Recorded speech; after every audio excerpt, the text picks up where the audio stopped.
E se eu te dissesse que existe uma fórmula mágica no mercado cripto para conseguir prever quando as criptos vão subir e dessa maneira você vai conseguir sempre comprar quando elas estão baratas, vender quando elas estão caras e obter os melhores retornos do mercado? Eu sei que parece bom demais para ser verdade e de fato é bom demais para ser verdade, mas existem várias teorias que tentam explicar os ciclos do mercado cripto e por meio delas a gente consegue ter uma ideia melhor de quais vão ser os próximos setores a bombar e até mesmo quais criptos podem morrer. Então, se você quer dominar os ciclos de mercado e entender de fato como escolher os melhores ativos do mercado e como separar aqueles que podem morrer dentro dos próximos anos, acompanhe esse vídeo até o final que eu vou te explicar tudo.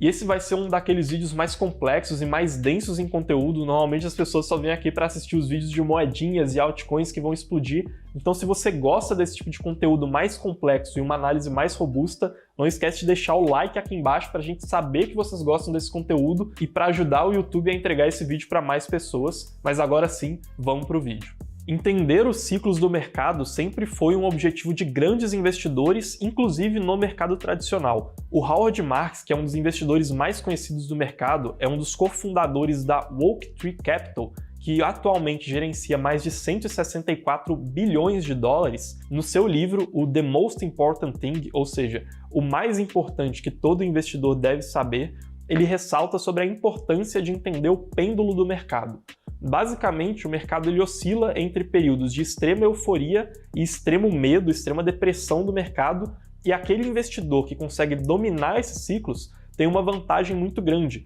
até porque, segundo o próprio Howard Marks, o investidor que consegue dominar os ciclos de mercado vai sempre comprar ativos que estão mais baratos naquele momento que todo o mercado está com medo e vender eles no período de maior ganância do mercado, e dessa maneira ele consegue acumular lucros maiores do que os outros investidores e, consequentemente, no longo prazo ele vai sempre acumular retornos maiores do que a média do mercado. Mas como que a gente consegue trazer toda essa ideia de ciclos do mercado aqui para dentro do mercado cripto? Uma vez que a gente sabe que as criptos como o Bitcoin, Ethereum e outras altcoins, elas tendem a ser muito descorrelacionadas do mercado tradicional. Então, se vocês olharem esse gráfico aqui, por exemplo, é um estudo que foi feito pegando todos esses últimos anos de valorização do Bitcoin. E a gente consegue perceber que ele é uma classe de ativos muito específica. Então, ele costuma se movimentar de maneira diferente do mercado de ações, do mercado de títulos, mercado imobiliário, e, consequentemente, as criptos elas podem ter um ciclo próprio que vai ser diferente do medo e da ganância que existe no mercado tradicional.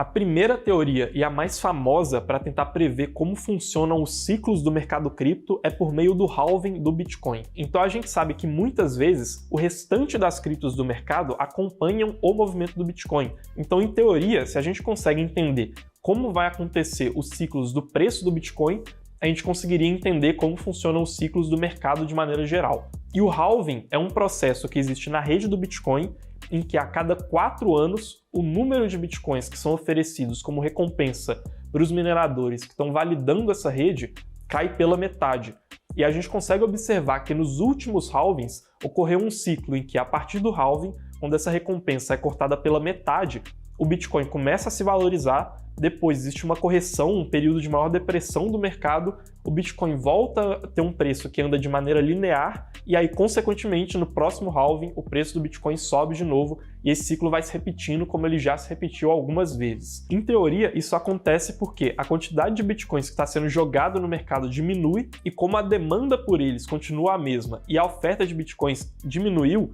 o preço dele, consequentemente, sobe e isso vai gerar todo esse ciclo de valorização halving após halving, sendo que a cada depressão que a gente tem depois da subida do halving, a ideia é que o Bitcoin ele vai ficar sempre um preço acima daquela alta que a gente teve no halving anterior e, consequentemente, dessa maneira ele vai sempre subindo o seu patamar de preço conforme a oferta de Bitcoins no mercado diminui. Então, a maior parte dos investidores sempre associa o halving aos ciclos que acontecem no mercado cripto, mas pode ser que essa teoria esteja ficando um pouco ultrapassada por 3 motivos principais. O primeiro deles é que, como a oferta de bitcoins feita a partir dos mineradores sempre diminui em comparação com a oferta total de bitcoins do mercado, esse impacto do halving ele vai ficando cada vez menor em comparação com os outros motores de crescimento que influenciam a oferta e a demanda do mercado cripto. O segundo fator é que O halving ele começa a ser um evento muito previsível conforme o mercado cripto cresce e se torna um mercado mais racional, ou um mercado mais eficiente. E dessa maneira, esse ciclo do halving ele poderia ser muito facilmente precificado pelo mercado,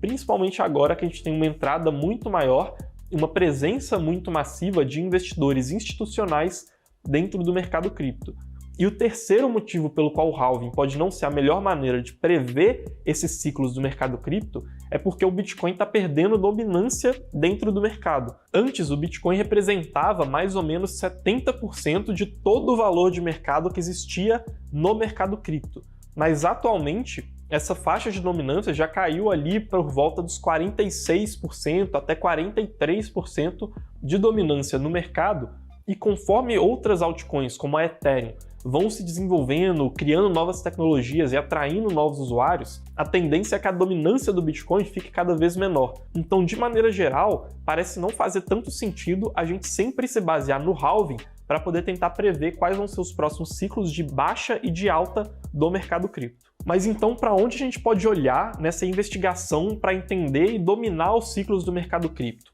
Um outro exemplo, além do preço do Bitcoin, que é muito nítido, foi o ciclo de preço das DeFi, ou as criptos de finanças descentralizadas. Ali no final de 2020 e começo de 2021, as DeFi começaram a se popularizar muito e a alta no preço dessas criptos foi muito notável pelo mercado. Existiu a criação de novas tecnologias e o hype gerado em torno dessas criptos que prometiam revolucionar o mercado de finanças descentralizadas. Apesar disso, depois de um determinado momento, o patamar de preço dessas criptos diminuiu e ainda não retornou para a alta histórica que a gente observou lá no Summer DeFi, ou Verão das DeFi, que é como esse evento ficou conhecido. E quando a gente junta esse evento do halving do Bitcoin e do Summer DeFi, a gente começa a tentar formular uma teoria que vai valer para o mercado cripto como um todo, principalmente nesse momento de dominância do Bitcoin que está caindo e que, como eu falei, tem a ver com novos setores surgindo. Então, se a gente consegue unir tudo que a gente viu acontecendo nos ciclos do Bitcoin com o que a gente viu acontecendo no ciclo das DeFi, a gente consegue tentar formular essa teoria que vai abranger os próximos setores que vão surgir no mercado cripto. E uma das melhores teorias nesse sentido é a teoria do ciclo de preço e inovação, que foi elaborada pela A16Z, que é um dos maiores fundos de Venture Capital que existem no mercado cripto. Os fundos de Venture Capital são aqueles fundos que tentam investir em projetos iniciantes e lucrar quando eles valorizarem 100, 1000 vezes no mercado, e por isso que a A16Z fez esse estudo tão aprofundado para tentar entender de maneira melhor o que faria com que esses projetos iniciais subissem em preço dentro do mercado cripto. E a teoria preço-inovação diz o seguinte: primeiro, existe um momento de valorização exponencial do preço das criptos de maneira geral no mercado, e esse aumento de preço acaba atraindo muita atenção do mercado. Essa atenção traz principalmente o mercado de desenvolvedores de soluções e os venture capitals do mercado começam a procurar oportunidades, afinal de contas está todo mundo vendo o preço das criptos decolando. Depois dessa atração de desenvolvedores, começam a surgir novas ideias no mercado e a formação de inovações tecnológicas que vão começar a servir de base para uma nova valorização de preços. E dessa maneira, o ciclo preço-inovação vai se repetindo, sempre com uma alta nos preços atraindo desenvolvedores e atraindo capital, e aí a criação de inovações tecnológicas que vão fundamentar as próximas altas de preço e assim sucessivamente. Isso faz todo sentido quando a gente olha para o número de desenvolvedores do mercado cripto e também para a presença de cripto nas mídias sociais, que a gente consegue ver nesses dois gráficos relacionando com o gráfico de preço do mercado. Mas esse ciclo de preço e inovação também traz uma característica muito interessante, que é o abismo da morte da maioria dos projetos criptos. Então, enquanto a gente está tendo o pico de preço de uma inovação tecnológica até chegar na outra, existe um período que demanda o tempo de desenvolvimento das novas tecnologias do mercado, e é nesse período que muitos projetos acabam afundando. Então, a gente consegue pegar essa teoria de preço e inovação e aplicar ela em como aconteceu o hype do Bitcoin e das DeFi, por exemplo. No caso do Bitcoin, a gente consegue ver nitidamente que muitos projetos lá no começo tentavam copiar as mesmas inovações do Bitcoin, só que de maneira melhorada. Então o Bitcoin Cash, a Litecoin e o Bitcoin Gold entram nesse grupo de criptos, mas após a passagem desse ciclo de preço do Bitcoin, muitas delas caíram no abismo, não conseguiram criar inovações tecnológicas e acabaram não subindo de novo nos próximos ciclos. Enquanto que o Bitcoin conseguiu atrair desenvolvedores para aprimorar tecnologias como carteiras e até mesmo a Lightning Network, que é a segunda camada do Bitcoin, conseguiu promover muito mais escalabilidade e atrair muito mais usuários para poderem utilizar essa cripto. Nas DeFi, a gente consegue ver esse ciclo de preço e inovação se repetindo novamente. Então, lá no começo, as inovações que criaram todo esse hype em cima das DeFi foram principalmente a criação dos Automate Market Makers, ou os formadores de mercado automático, que são a tecnologia por trás das exchanges descentralizadas, como Uniswap e SushiSwap, e também o lançamento dos tokens dessas DeFi que permitiram uma governança descentralizada. E são essas duas inovações, principalmente, que fizeram as DeFi crescerem tanto naquele período entre o final de 2020 e começo de 2021. Então foi essa criação de duas novas tecnologias, principalmente, que permitiu esse aumento do preço no período que ficou conhecido como o verão das DeFi. E, inclusive, atualmente já existem outras tecnologias em desenvolvimento e até mesmo que já estão sendo aplicadas pelas DeFi, como, por exemplo, o Aave Portals, feito pela CryptoAave, e a Uniswap V3, lançada pela Uniswap, que permitem um uso mais eficiente do capital e que poderiam até mesmo, caso alguns problemas de tokenomics fossem solucionados, levar a um novo ciclo de aumento de preço nesse setor de DeFi, uma vez que o preço ele segue após as inovações tecnológicas já estarem sendo implementadas. E agora que a gente já conhece esse ciclo de preço e inovação e por que ele pode ser mais eficiente do que o halving para tentar entender os ciclos do mercado cripto, a gente já consegue começar a compreender em qual momento desse ciclo a gente está. Claramente, ocorreu uma queda muito grande do preço das criptos, principalmente sendo influenciadas por fatores macroeconômicos. Então, o Bitcoin e outras criptos estão começando a ficar mais correlacionados com o mercado tradicional, e esse é um momento que pode levar à morte de muitos projetos. E as inovações que a gente estava vendo gerando os aumentos de preço do último ciclo de alta estavam principalmente no setor de criptos de contratos inteligentes. Plataformas como Ethereum, Solana, Polygon, Polkadot, Phantom estavam atraindo muito capital e muita atenção do mercado por conta das inovações tecnológicas que estavam acontecendo.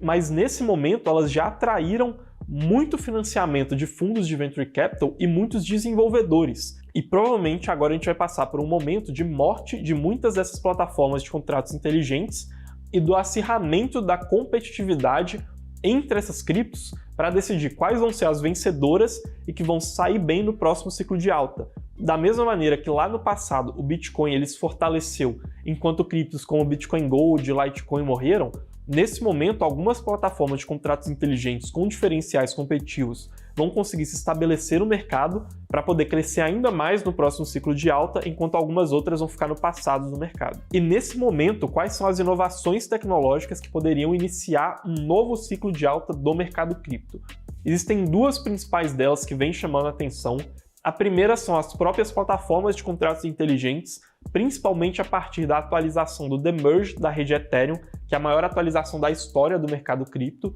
e também as plataformas de segunda camada, que estão atraindo muita atenção do mercado e que estão desenvolvendo muitas tecnologias para tentar transformar a experiência do usuário na rede Ethereum mais barata e mais rápida, mas se aproveitando de toda a segurança que já existe estabelecida nessa rede. Então, esses são os dois setores que mais atraem a nossa atenção nesse momento. As plataformas de contratos inteligentes e as soluções de escalabilidade que vão tornar essas plataformas mais atrativas para a maioria dos usuários. Mas e aí, você acha que a gente está chegando perto do próximo ciclo de alta do mercado cripto por causa das inovações tecnológicas? Ou você acha que o halving ainda é o motivo que vai fazer as criptos subirem dentro dos próximos anos? Comenta aqui embaixo o que você achou, deixa o like nesse vídeo e também acessa aqui na descrição o nosso relatório completo sobre o halving do Bitcoin, e aí que a gente explica exatamente por que a gente acha que ele pode não afetar tanto o preço das criptos daqui para frente. Não esquece também de comentar a sua sugestão para os temas dos próximos vídeos